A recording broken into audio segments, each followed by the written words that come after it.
Il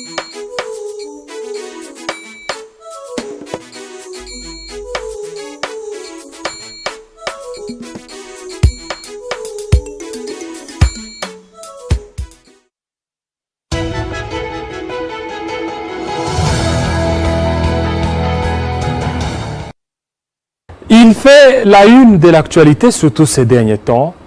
Celui-là, c'est le directeur général de l'OGEFREM, Patient Saïba. Il y a même une procédure qui serait en justice, mais qui a été certainement démentie par plusieurs invités que nous avions reçus dans nos différentes émissions. Mais aujourd'hui, nous allons parler sur ce dossier opacité ou transparence. Nous avions voulu certainement aller vers la source. La source, c'est la délégation syndicale. Et aujourd'hui, nous avions reçu pour vous le président de la délégation syndicale, M. Jean-Paul Boulambo. Bienvenue. Merci. Voilà. M. Jean-Marie Numbi, vice-président. Bienvenue. Merci. Voilà. M. Emmanuel Kassemboué, délégué syndical. Bienvenue. Merci. Ainsi que M. Emmanuel Kasseba, délégué aussi syndical. Bienvenue. Merci. Voilà, d'entrée des jeux, nous voulons d'abord savoir, Monsieur le Président, c'est vous qui menez cette délégation syndicale. Qu'est-ce qui se passe au niveau de l'OGEFREM tout le moment? Il se passe, merci d'abord pour la question, merci de nous recevoir sur votre plateau. Ceci pour éclairer l'opinion sur ce qui se passe réellement à l'OGEFREM. Il se passe que l'OGEFREM est aujourd'hui victime de son rayonnement. L'OGEFREM, pour le comprendre, il faut rentrer peut-être quelques années en arrière pour comprendre ce que l'OGEFREM aujourd'hui, ce qu'est devenu l'OGEFREM après un moment que nous avons traversé, une période de très triste mémoire que nous avons tous connue à l'OGEFREM sous le nom de l'amorosité.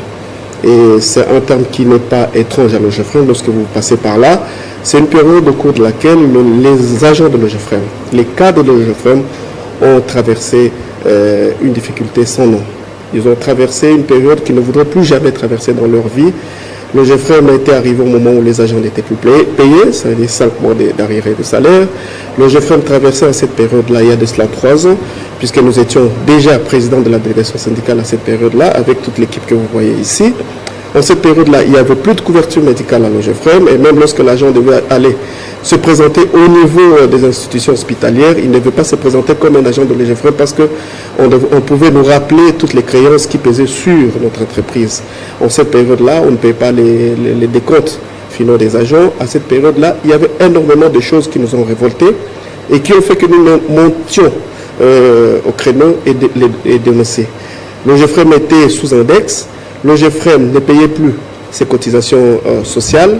Nous parlons de la DGI parce qu'il est même arrivé qu'on nous transmette notre avis à tiers détenteur. Je parle ici sous le contrôle des agents du fisc, de ceux qui participent aux activités de recouvrement fiscal.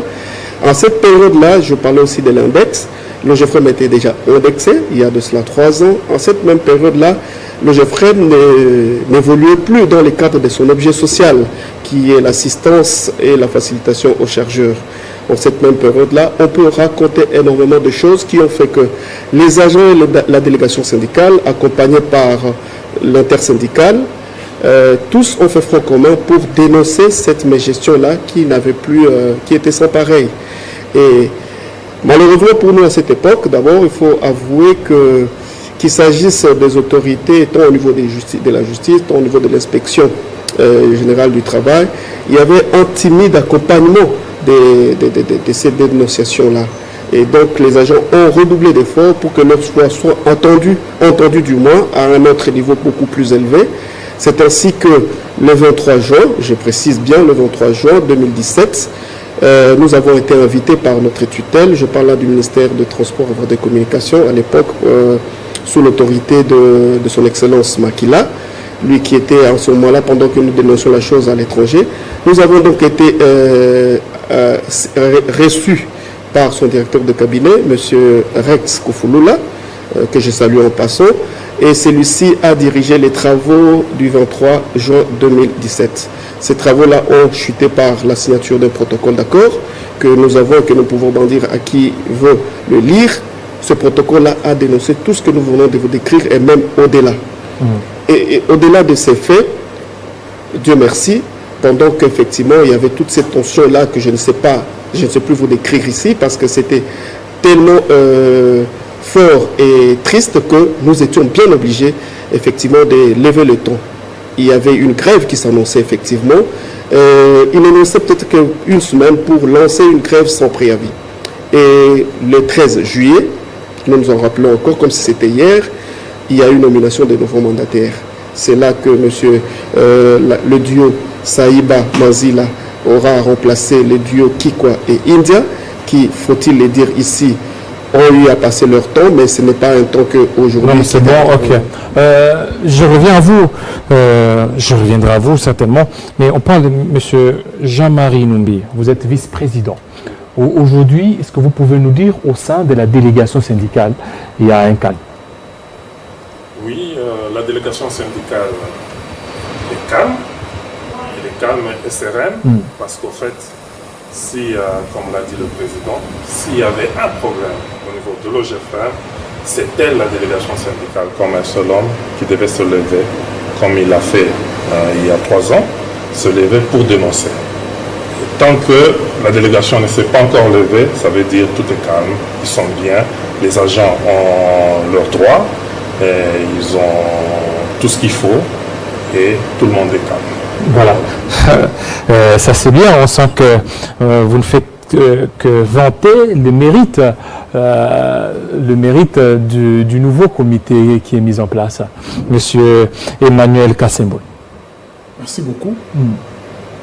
Vanter le mérite de l'équipe qui est en place, je lutte fort. Parce que nous, en tant que délégation syndicale, il faut le dire, nous avons nos missions qui sont clairement définies. C'est-à-dire c'est la protection de l'outil de production qui est l'OGFM et la défense des intérêts des cadres et agents de l'OGFM. Aussi longtemps que ces deux choses-là ne sont pas secouées ou bousculées, raison pour laquelle nous ne pouvons que parler dans le sens où vous allez considérer comme étant les éloges ou la gloire à l'employeur en place. Il ne s'agit pas d'une démarche qui va dans ce sens-là.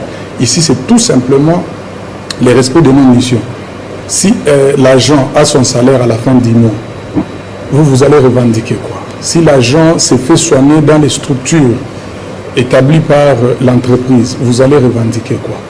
Voilà. Donc, pour le moment, merci. Pour le moment, M. Emmanuel, il n'y a pas de revendications. Tout est calme. Au niveau de l'OGFM, il n'y a pas de frustration. Vous êtes un journaliste d'investigation, vous pouvez vérifier partout. Il n'y a pas de problème à l'OGFM. Tout est calme. Voilà, tout est calme. Monsieur Jean-Paul, on a vu un certain temps, au début de mandat de Monsieur Patient Saïba. Certainement Patient Saïba, mais qu'est-ce qu'on a vu? On a vu, il y avait des gens qui ont voulu aussi revendiquer, mais leurs revendications ont été vraiment étouffées. Est-ce que ce n'est pas la politique de Patient Saïba de pouvoir étouffer toutes les revendications, ne voulant pas assez qu'il y ait certaines tensions au sein de cette entreprise? Je voudrais répondre aussi par une question.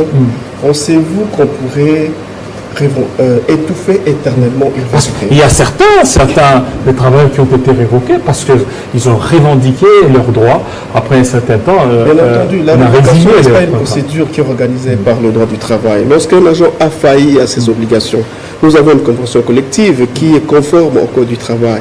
Et dès lors qu'un agent a failli à ses obligations professionnelles, il y a des sanctions qui sont prévues après avoir respecté une certaine procédure disciplinaire. Et nous voulons parler des principes, nous voulons rester du côté de la vérité. Nous avons parlé de l'histoire de l'OGFM, ce que nous avons traversé il y a une certaine période, et nous sommes maintenant dans la réalité de l'OGFM, ce qui s'est fait exactement aujourd'hui à l'OGFM. Et pour ne pas aller trop loin, nous aurions dû vous demander personnellement de vous rendre à ces différentes institutions auprès de qui l'OGFM a eu à nouer, avec qui l'OGFM a eu à nouer un certain partenariat. Si un crédit a été pris dans une banque donnée, allez-y vérifier si la procédure n'a pas été respectée. Si au niveau d'Afriland Bank, c'était tout est calme là-bas. Mais Afriland Bank, vous connaissez l'adresse. L'Afriland Bank a eu à comparaître devant le procureur, devant le parquet près la Cour de cassation sur cette question-là. Vous en savez aujourd'hui plus que moi parce que vous êtes un journaliste d'investigation. Tout s'est passé dans les règles de l'art. Si nous parlons aujourd'hui du civisme fiscal, je crois que le GFM Sur les deux entreprises aujourd'hui qui respectent cette notion-là, le GFREM serait soit le premier, soit le deuxième. Après, peut-être lui, la CNCS, à qui nous jetons aussi des fleurs, qui s'est dégagé de cette responsabilité civique. Si aujourd'hui nous parlons de la régularité du salaire, mon camarade Kassem venait de le dire tout à l'heure, les agents ne se seraient pas tués éternellement. Pendant qu'ils ne sont pas payés, ils ne vous diront pas qu'ils sont payés. Je ne vois pas un seul agent qui le ferait. Mais si aujourd'hui aucun agent, tous les agents que nous représentons, si aujourd'hui aucun agent n'a eu à le dénoncer, allez-y comprendre ce qu'il en est exactement par rapport à toutes les accusations qu'on voudrait faire porter au DG de l'OGFREM actuellement. Et nous, gardiens du temple, nous serions d'ailleurs le premier à les dénoncer, comme nous l'avons fait il y a de cela 3 ans. Si aujourd'hui les agents ne sont pas soignés, puisque ça c'est aussi l'une des obligations de l'employeur, il les dénoncerait. Mais pour votre information, non seulement qu'on a renouvelé toutes les conventions médicales autrefois résiliées, mais nous sommes allés au-delà. Nous avons même eu à signer d'autres conventions à l'étranger pour les transferts des agents, pour les cas effectivement qui les nécessitent. Et beaucoup d'autres choses ont bénéficié d'amélioration. Et pour nous, c'est un réel plaisir. C'est pourquoi nous plaçons du côté de la vérité. Nous ne pouvons que vous dire ce qui est réel aujourd'hui. C'est vrai, il s'agit d'une œuvre humaine. On peut reprocher X, Y problème à l'employeur, parce qu'après tout, c'est lui le comptable de l'OGFREM aujourd'hui, les DG, je veux dire, c'est lui le comptable. Mais aujourd'hui, encore, nous pouvons dire qu'il n'y a pas une situation qui puisse alarmer le monde tel qu'on est en train de l'entendre aujourd'hui. Il s'agit tout simplement d'une œuvre de ces détracteurs qui aujourd'hui n'arrivent pas à comprendre que l'OGFREM qu'ils ont connu il y a de cela 3 ans puisse être l'OGFREM que nous sommes en train de connaître aujourd'hui, qui fait la fierté de la RDC. On vous a parlé du projet pour Sec de Kasumbalé, ça. Vous ne pouvez pas aujourd'hui me dire que même lorsque Forbes, le magazine, le prestigieux magazine américain, arrive à récompenser ces projets-là comme étant les meilleurs de l'Afrique subsaharienne, que quelqu'un se réveille un matin pour dire que non, c'est un éléphant blanc. Soit on aime ce pays, soit on ne l'aime pas du tout. Et nous, nous sommes du côté de ceux qui aiment ce pays. C'est pourquoi nous encourageons ceux-là qui font bien leur travail, ceux-là qui ont la conscience patriotique, ceux-là qui voudraient voir le Congo se relever de ses centres. Je vous garde parce que vous êtes président de la délégation syndicale, vous avez beaucoup à dire. Aujourd'hui, ce qui se passe derrière Patient Saïba, est-ce qu'on peut dire c'est un acharnement ou c'est objectif, il fallait que ça soit ainsi? À vous d'en juger au regard des éléments que nous venons de vous présenter et que vous pouvez encore vérifier. Le GFREM, c'est pas loin, c'est juste sur TSF numéro 9. Ici à Gombe, vous pouvez le vérifier. Le DG de l'OGFREM, il a eu un certain moment, dans le cadre de cette transparence-là, il a organisé une matinée d'information, ce que beaucoup de DG n'ont pas fait. Il a invité les députés, les politiciens et tout le monde pour que chacun qui voudrait bien participer, apporter sa petite contribution à cet édifice-là, par une réflexion lors de cette matinée-là, puisse le faire. C'est vrai, il y en a qui ne sont pas venus, mais Dieu merci, il y en a qui sont venus. Et puisque vous êtes journaliste, vous le reconnaîtrez, le DG Émile Ngoï, qui aussi était un brillant DG à l'époque, a eu à reconnaître, lui, au moins les mérites de M. Saïba aujourd'hui. Parce que il a eu à faire ce que beaucoup n'ont pas pu faire. Et c'est peut-être ça ce qui lui fait. Mais aujourd'hui, vous parlez de Forbes, qui est d'ailleurs un magazine international, mais sur le plan national, il fallait qu'il y ait même des magazines ici au Congo, des magazines ici en Afrique, pour pouvoir aussi reconnaître les mérites de Patient Saïba. Bon, je crois que vous-même, vous pouvez me répondre à cette question-là. Je n'irai pas vers ces gens-là. C'est moi qui vous pose cette question. Vous pouvez me répondre à cette question. Pourquoi je l'ai dit? De me répondre? Pourquoi je l'ai dit? Tout simplement parce que ce n'est pas à moi de leur demander de reconnaître cela. Chacun essaie de faire son travail tel qu'il l'estime. Est-ce qu'au niveau interne ici, qu'est-ce qui est fait? Ou soit il y a un travail qui est fait pour saper le travail des Patients Saïba sur le plan national? Parce qu'aujourd'hui, actuellement, Patient Saïba, il n'a pas vraiment une assise d'abord au niveau de la presse nationale, la presse locale. Parce que regardez les autres DG, ceux qui sont venus avant lui. Quand bien même vous pouvez me dire que non, ce n'est pas le rôle de l'OGFREM, mais ils ont su s'approcher de la presse. Et la presse a parlé du bien. Mais ici, et ça c'est vous venez de vanter, de parler des Patients Saïba. Mais au niveau de l'opinion, c'est comme si il n'est pas vraiment très connu. En fait, il n'est jamais tard pour C'est que, au mieux faire. début, il fallait Prenez commencer en par là. considération Oui. vos observations, mais retenez une chose, c'est qu'il ne les fait pas pour que l'opinion publique lui jette des fleurs.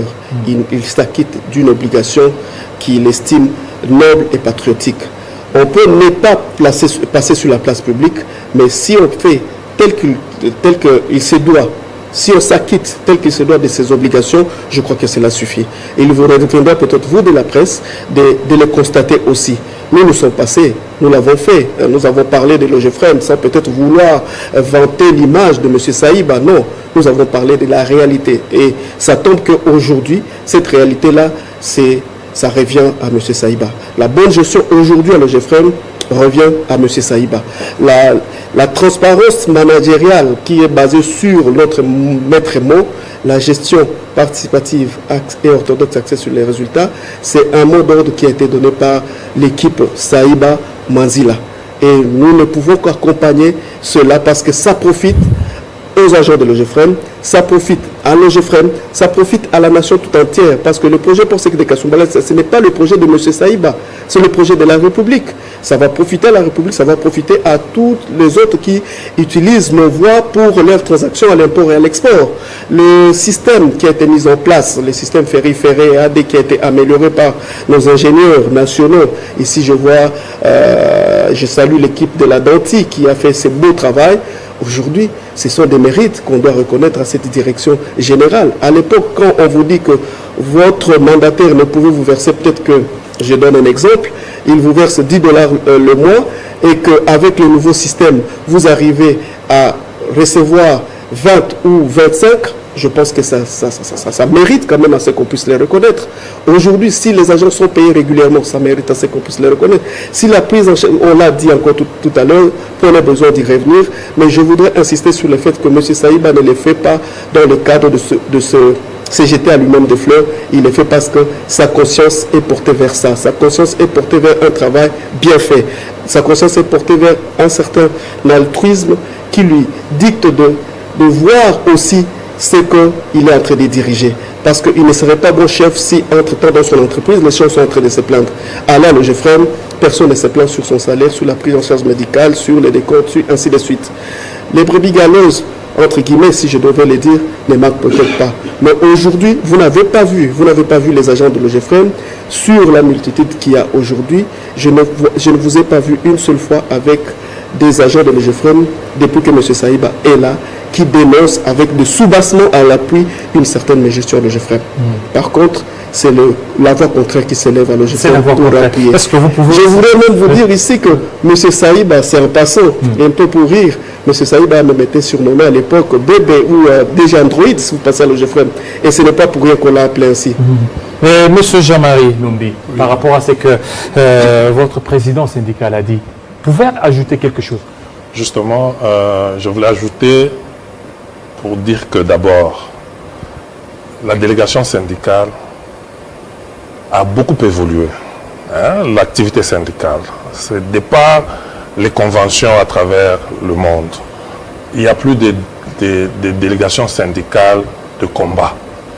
Maintenant, c'est des délégations syndicales d'accompagnement et de soutien. Les délégations syndicales, les délégués syndicaux sont des gardiens de temple. Ça veut dire, comme le camarade l'a dit, nous veillons sur l'outil de production et sur les intérêts des travailleurs. C'est ça notre mission. Nous ne sommes pas là pour faire la guerre à l'employeur, au partenaire employeur. Nous sommes là, lorsqu'il fait du bien, nous les applaudissons, mais lorsqu'il veut dévier, nous le rappelons à l'ordre. Pas forcément en cassant. Ça, c'est de 1. De 2, aujourd'hui, un délégué, il est d'abord un agent. Nous sommes d'abord agents avant de devenir délégués. Alors, par ce fait, je voulais justement dire seulement que, en tant qu'agent, nous savons exactement quels sont les vrais problèmes de l'entreprise. Nous avons eu la chance aujourd'hui d'avoir à la tête de l'OGFREM un DG qui est fils maison. Ça veut dire le DG Saïba n'est pas tombé comme un cheveu dans la soupe. C'est quelqu'un qui a eu à cheminer au sein de l'OGFREM et d'ailleurs a eu la grâce d'aller plus loin que l'OGFREM, d'œuvrer au sein de corridors corridor, c'est dans le commerce international. Il a une vision que beaucoup de DG qui ont succédé, qui ont eu leur mérite, mais qui n'ont pas eu la petite touche, parce que lui, il a vu l'OGEFREM de dehors, en étant agent de l'OGEFREM. Alors, il est arrivé, il a voulu faire bénéficier à l'OGEFREM de tout ce qu'il a vu comme expérience, tout ce qui se passe ailleurs, pour que nous puissions nous mettre au pas avec ce qui se passe dans les autres conseils des chargeurs à travers l'univers.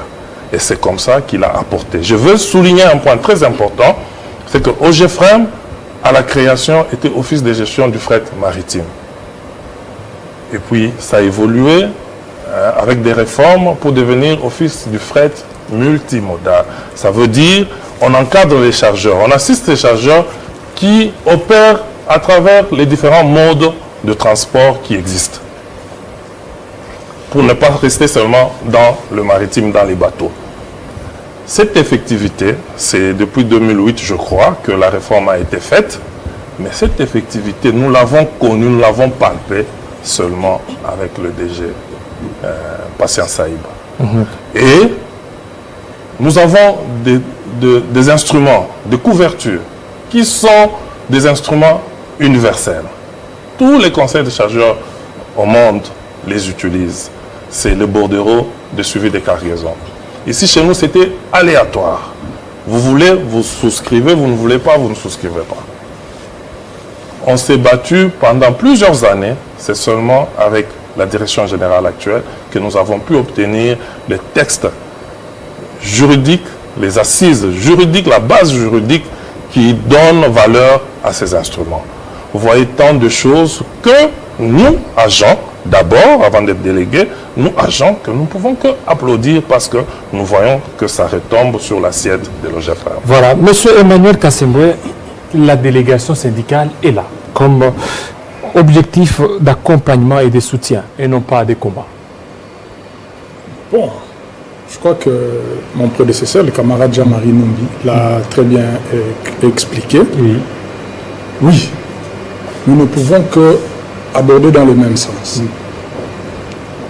Avant, lors de l'intervention précédente, j'avais dit que la délégation syndicale a des missions précises. Nous sommes dans ces missions. Ça veut dire quoi? Il y a la matière qui peut vous pousser à revendiquer, vous revendiquer. Cette matière-là ne revendique